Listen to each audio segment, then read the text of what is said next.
Right, this is the progress so far. Yeah, so now I'm on page 67 of the 103 page manual, and I've just been. Today has basically been an installation of the belt here. So now the motor is able to drive. If you can just see here, as I turn the pulley, this motor, you can see the belt, the plate move back and forth as it's driven by the motor. A bit to clamp the belt underneath the plate using tensioners. That's one thing that's been done, and also as it's looking a little bit more developed now because I've installed the X and Z axis.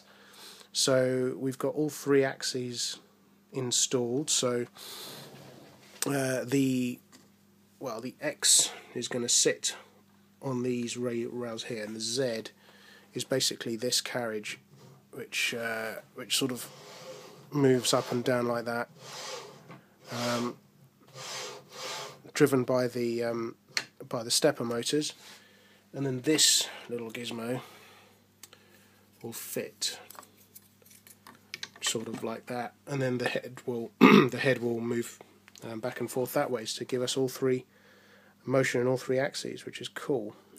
So yeah, the one thing that's taken a bit of time today is the alignment, because I've had to get a plumb line and make sure that the Z-axis bars, these carriages here, are completely and utterly straight.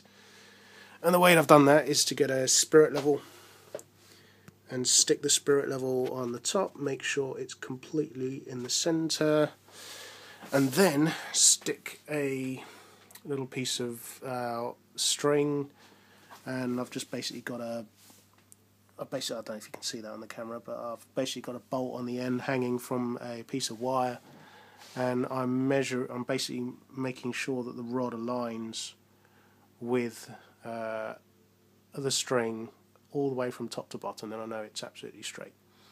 And I've done that same on both sides. That took a little bit of time.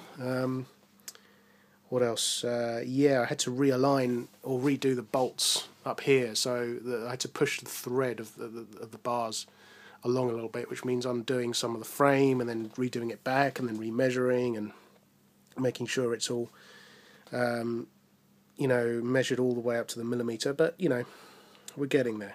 So I'm not sure what's coming up next according to the manual. Let's have a look. So what have we got?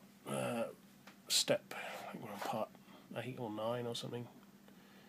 Yeah, something like that, part 9.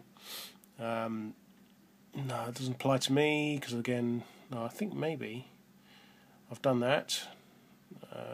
Yes. So now we've got to install the couplings on the motors, because at the moment you can see the Z-axis is just loose at the moment. If I let go, it'll just fall. So the motors are going to sit up here and be driven, basically going to drive the Z-axis using a threaded rod, which is going to turn on a little nut, which is going to give it control over the axes, which is very cool. So yep, I think that's it for today.